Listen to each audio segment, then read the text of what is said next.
உங்களை பற்றி கொஞ்சம் சொல்லுங்களேன். உங்கள் பேர்? என்னோடய பேர் ஸ்ரீ சிவானந்தமாயா. ம் நான் சின்ன குழந்தையிலேருந்து எங்கள் போகர்மாயா சுவாமிகளோட சிஷ்யர் நான். இப்போது அவங்கக்கிட்ட காட்டில் 13 வயசுலேருந்து சில மருத்துவங்கள், யோகா, தியானம், இறைவனை முழுமையாக தன்னை உணர்ந்து இறைவனை முழுமையாக காணதுக்கு உண்டான விஷயங்களை அவங்கக்கிட்ட இருந்து கற்றுக்கிட்டு இது வரைக்கும் அனுபவித்து வந்துக்கிட்டு இருக்கேன். இப்போ நீங்கள் ட்ரீட்மெண்ட் பண்ணுறதெல்லாம் எப்படி பண்ணுறீங்க? நீங்கள் கேன்சரில் மட்டும் ஸ்பெஷலைஸ் பண்ணுறீங்களா எப்படி?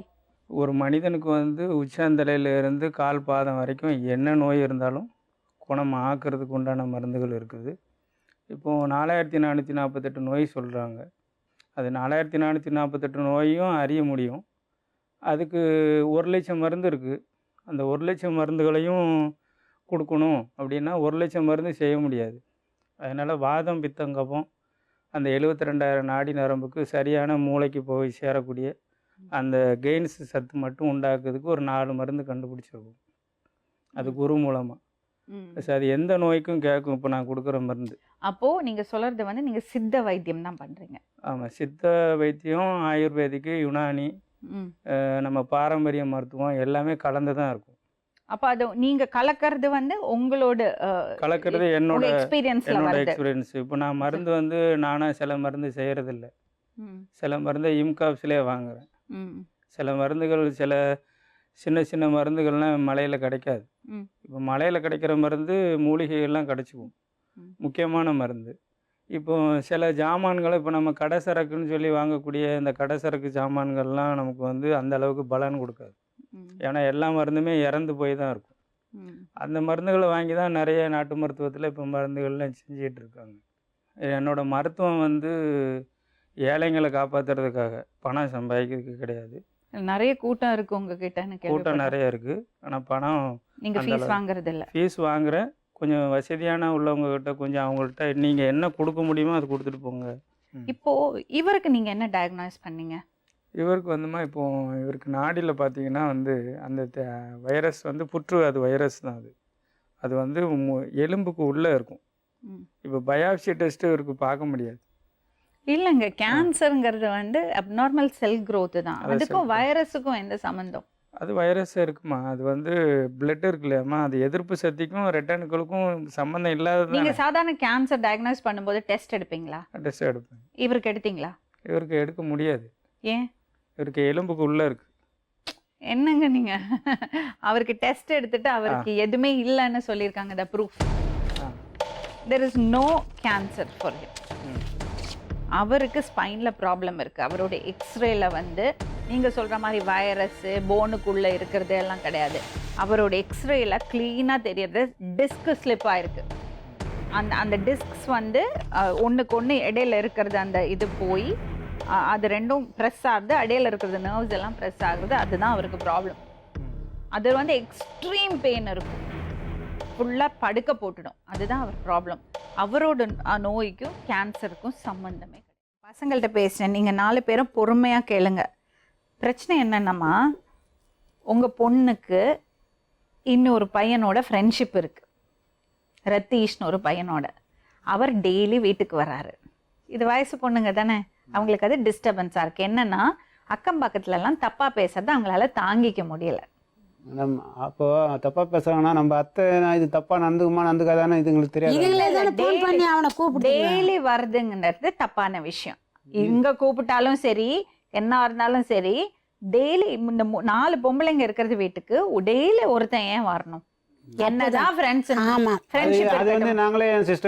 நான் என்ன சொல்றேன், நம்ம ஃப்ரெண்ட்ஸா இருக்கலாம், தப்பில்ல. ஆபீஸ்ல கொலீக்ஸ் இருக்காங்க, அதெல்லாம் ரொம்ப சாதாரணமா நடக்கிற விஷயம். ஆனா வீட்டுக்கு டெய்லி ஒருத்தன் ஏன் வரணும்? அது தப்பான விஷயம். அது அவங்களுக்கு மட்டும் இல்லை, வீட்டில் இருக்கிறது பொண்ணுங்களுக்கும் சேஃப்டி கிடையாது. முதல்ல அதை உங்கள் பொண்ணை ஸ்டாப் பண்ண சொல்லுங்க.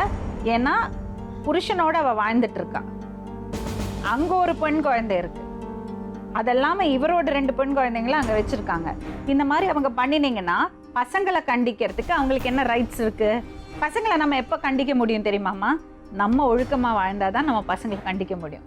ஸோ அங்கே இருக்கிறது குவெஸ்டனே கிடையாது. அவங்க அத்தை மற்றபடியெல்லாம் நல்லவங்க தான், ரொம்ப பெருமையாக பேசுவாங்க உங்களை பற்றி. எங்கள் ஆயா கூட இருக்கிறது வரைக்கும் நாங்கள் நல்லா தான்மா இருந்தோம். எங்கள் ஆயாவும் அப்பாவும் எங்கள் ஹாஸ்டலில் பார்ப்பாங்க, அடிக்கடி வந்து பார்ப்பாங்க, இந்த ஆயாவும் பார்ப்பாங்க, அந்த ஆயாவும் பார்ப்பாங்க, எனக்கு எந்த பிரச்சனையும் இருக்குல்ல.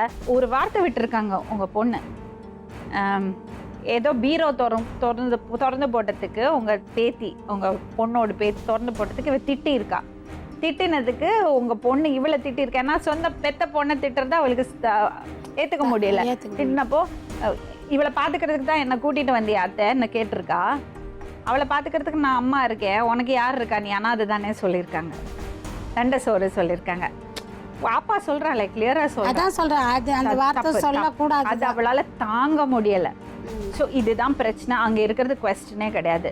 ஆனா நீங்க கை கழுவி விட முடியாது, நீங்க பெத்த பசங்க, சரிங்களா? அம்மா கூட அங்க போய் இருந்தாங்கன்னா, உங்க ஊர்ல வந்து இருந்தாங்கன்னா அவங்களுக்கு படிப்பு வசதி கம்மி, 12th முடிச்சு அதுக்கப்புறம் கஷ்டம். ஸோ சென்னையில தான் இருந்தாகணும். சென்னையில் இருக்கிறதுனா அவங்களோட இருக்கட்டும், ஆனா அத்தனை பொறுப்பும் நீங்க எடுத்துக்கணும்.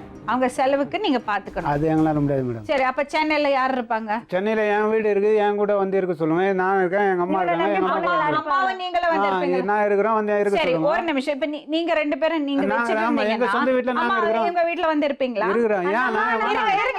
இருங்க, நீங்க வந்து இருப்பீங்களா? புள்ளைய விட்டு அவங்க எப்படி ஒண்ணே இருங்க, நீங்க மட்டும் பேசாதீங்க. உங்களை நம்பி அனுப்ப முடியாதுங்க. உங்களுக்கு முதல்ல உடம்பு சரியில்லை, அப்புறம் உங்களுக்கு இந்த பழக்க வழக்கங்கள் இருக்கு, அதனால பசங்களை தனியா அப்படி விட முடியாது. அம்மா வரணும். இப்போ வந்து எனக்கு பசங்க, எங்க அம்மாக்கு அப்புறம் என் பசங்க காப்பாத்துன்னு சொல்லி தான் நான் இவ்வளவு நாளா உயிர் வாங்கிட்டு. Very good. இருங்க அம்மா, நீங்க வந்து இருக்க முடியுமா இங்க? இருக்கலாம். பாப்பீங்களா? என் வீடு இங்க இருக்குதுமா. இருக்கா? அப்ப பசங்களை வச்சுட்டு நீங்க இருப்பீங்களா? அந்த வீட்டுக்கு அனுப்ப கூடாது. நான் என் வீட்டுல இருந்து அங்க அனுப்பக்கூடாது. அவங்களுக்கு அந்த பயம் இருக்கு. அம்மா இது பாருங்க, இப்ப பசங்க கொஞ்சம் மனசு உடைஞ்சு போயிருக்காங்க. இப்ப கொஞ்ச நாளைக்கு ஆயா வீட்டுல இருக்கட்டும், கொஞ்சம் சமாதானம் பண்ணி லீவ் எல்லாம் முடியட்டும். ஸ்கூல் போறாங்கல்ல, டிசி எல்லாம் இங்க இருக்கு. டிசி எல்லாம் ஸ்கூல்ல தான். இப்போ ஒரு 10 நாள் லீவு முடியறது வரை ஆயா கூட இருக்கட்டும். நீங்க பசங்களுக்கு சொல்லி புரிய வைக்கணும். நான் சொல்லியிருக்கேம்மா. நீங்க மட்டும் இல்ல, அம்மாவும் சொல்லி புரிய வைக்கணும். ஏன்னா பழைய கோவத்தை விடுங்க, நடந்ததெல்லாம் நடந்து போச்சு. இனிமே உங்களுக்கு ஒரே குறிக்கோள் என்னது தெரியுமா? இந்த 2 பசங்களை நல்லபடியா கரை சேர்க்கணும். அந்த அம்மா முடிஞ்சதெல்லாம் பண்ணியிருக்காங்க. நீங்க 2 பேரும் ஃப்ரெண்ட்ஸா இருந்தீங்கன்னா இவங்க யாருமே ஆட்டம் போட முடியாது. அவங்க இருந்துதான் ஆகணும். ஆனந்தனும் கை கழுவி விட முடியாது, ராஜேஸ்வரியும் தப்பு பண்ண முடியாது, பசங்களும் தப்பு பண்ண முடியாது. நீங்க 2 பேரும் ஃப்ரெண்ட்ஸா இருக்கணும். இப்போ அவங்களோட இருக்கட்டும், அவங்க சமாதானம் பண்ணி அனுப்புவாங்க.